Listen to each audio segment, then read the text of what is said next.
Good evening and welcome to Tetrakey TV. My name is Mark Hopkins and this is number 205 of our Facebook Lives that we're doing in 2017. The year is slowly coming to an end and we're still 55 short. But we will get there. Have no faith. We have faith. Sorry, no, I have no faith. We have complete faith. We're going to get there.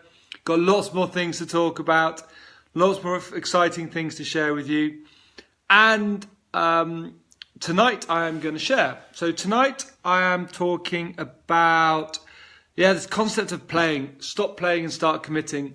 The amount of clients or potential clients that Rob and I start talking to where you know they're going to say all the right things, but you also know deep down they're just not going to commit to something. And they're clients that Rob and I really don't always want to work with because the whole thing of playing and talking is just drives a lot, me especially, insane. Because again, who are you kidding? And I think it's a lot about the day and the age that we're living in where we actually care so much more about what other people think of us versus actually what we do and what we deliver.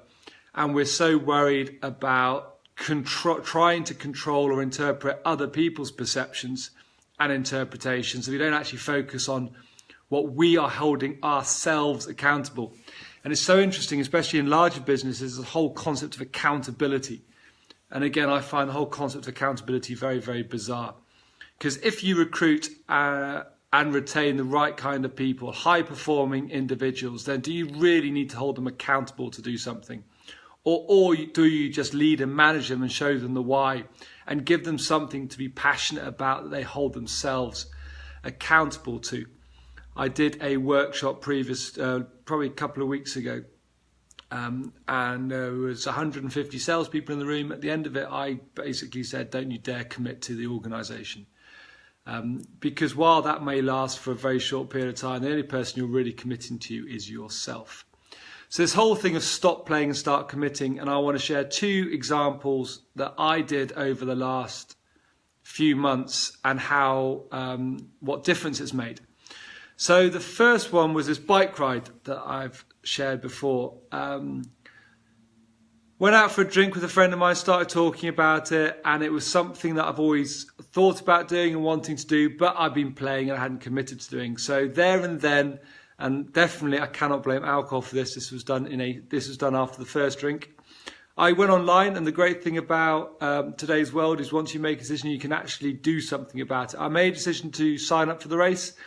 There and then, I signed up for the race and paid for my entrance fee. I was committed, and I had 6 weeks to get myself into some sort of shape to go and cycle through thousands of hills and headwinds and over 106 kilometres. And within 4 or 5 weeks, I did it. I'm pretty sure I would not have done the training or wouldn't have been focused on delivering my commitment unless I actually did something, unless I put a stake in the ground. And again, a lot of people talk about it, they talk about you need to commit, but how many times do we actually just half commit? And full commitment, a lot of time, especially if you are influenced by other people, a full commitment is when you actually communicate to others what you've committed to do. Because you don't want to look like a fool if you don't fulfill or carry on or go through with what you've committed. So that's the first thing. And the second thing I've done, which is probably even more stupid, and again, cannot blame any alcohol at all. A friend of mine came round to my house for dinner with his family. We just started talking. And again, it was one of those moments where we got into a conversation and it just stimulated something inside me. I can't say exactly what happened, but there was a part of me was just erupting in excitement. And it was around a challenge. I love physical challenges. I love going into the bush. I love hiking for days on end, carrying all my kit. I love being broken, wet, miserable, cold, and mentally pushing yourself through. I love that feeling of just challenging yourself and coming through it. So this was done last Sunday, so it's end of October, and I have signed up for a race. So just to let you know, the longest I've ever run in my life was 21 kilometers. and did that quite a few years ago. So I've now signed up for a race where on Friday I will be running 32 kilometers in trail runs as well, up mountains and valleys. So Friday is 32 kilometers. Saturday is 42 kilometers. Yes, a marathon. And Sunday is 25 kilometers. So over 3 days, this 6'4", 90 kilo unfit human being is going to run over 100 kilometers. And I have 4 months to train, and I've been injured with a torn calf for the last 6 months. So yes, there is something about commitment, and now I've advertised to everybody exactly what I'm doing over the next 4 months. I've committed to something, I've paid my entrance fee, a friend of mine, we've signed up, and we are going to do it. I know I will survive. I know my target. I did look at the times from the last year, and the last person to finish was a 79-year-old gentleman who did it, I think, in just shy of 23 hours total running time. So there we go. It's my target. I want to beat a 79-year-old and do it in less than 23 hours. But I've got 4 months. And it's amazing what difference that has made just committing. So I coach professionally, so I know a little bit about exercise and bodies and stuff like that. Since I've committed, I now stretch twice a day. There's so many things that I've now had a greater focus on my diet than I had previously. If I look to my right now, my yoga mat's on the floor. As soon as I get off this Facebook Live, I go and do another stretching session. And I'm not sure I would have done that or brought that discipline back into my life if I wouldn't have committed to something, if I wasn't working towards a target or a goal or something that I know is going to hurt like absolute bleep, bleep, bleep. And I accept that. I know it's going to do, and it's part of the fun is the pain that you're going to go through. But the sense of achievement that I'm going to get by the end of the race, and the sense of enjoyment over the next 4 months as I start building those new routines into my life, the ones that I used to have when I was competing at a better level than I am now. So I'd like you to think about the impact of commitment on you as an individual and on your business. Are you someone who just plays? Are you someone who talks a really good game, talks in a language that doesn't actually commit to anything? It sort of talks about a journey you might go on or a trip you might take. It might talk about the number of customers you hope to get. And there's always this debate around how fixated you are on outputs and goals. But just be fixated on something that's important to you. So Rob and I have been talking about Tetrakey over the last week or so, and we started to focus on our journey in 2018. And yes, we've got some rough indication and rough ideas of what we're working towards, but it's more about the purpose that we're going to get out of it rather than the targets that we're setting the business.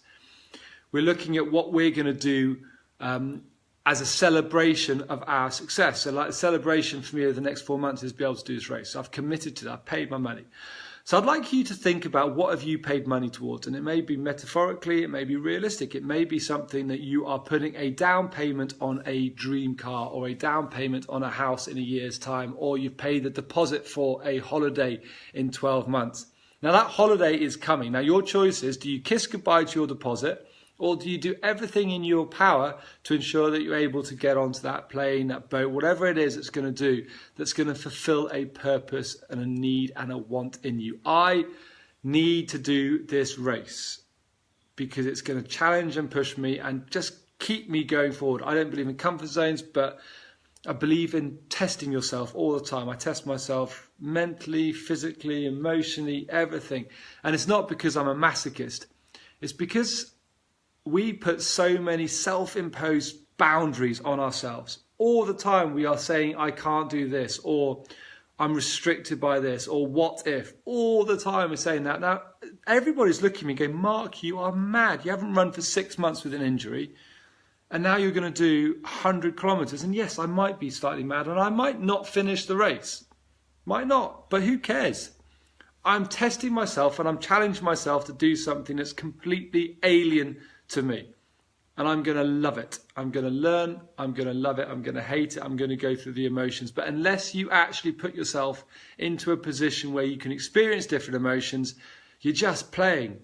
And to be honest, playing, for some people, playing's important. Some people, playing's enough. Playing's not enough for me. Winning, I'm not about winning. I'm about testing. I'm about doing something that's slightly different, that's slightly out of the norm, that gets you to think slightly different, experience different things. That's not playing, that's committing. That's committing to a life that you're working towards that's going to put a smile on your face. Now, not everyone's as crazy as me, and not everyone's as stupid as me and will sign up to run 100 kilometers in 3 days. That's just plain bonkers. But think about what you're currently playing around in your head. Think about those things that you have in your head that you are fearful, you're scared, you are crapping yourself of committing to. And ask yourself, what is the crux of your fear? What is the real fear that's holding you back? And appreciate and understand that fear. Live with that fear for a little bit. Don't fight it, just live with it and see what happens. Also see what happens if you commit to something slightly different. Commit to, tomorrow I'm not going to have a cup of coffee. Just commit to something and see what happens. Stop playing, start committing, and see the difference. And with that, I'm going to go and do my stretches now, because that's the one thing I can do in preparation for my race. Having said that, I did do my first 2K jog today to test my calf out. So I did 2K in one day, which is progress, ladies and gentlemen. It's progress. We have 4 months. Any of you who are watching who are as stupid as I am and do these marathons and these trail runs and these ultra races, tips, feedback, anything on how to get fit and be able to run 100 kilometers in 4 months is really appreciated. So with that, I wish you a phenomenal evening. I might go and cry now, as I've shared to you guys exactly what I'm doing, so I can't get out of this anymore. I am committed, I am in, and I'm going to do this. I will speak to you soon. Good night.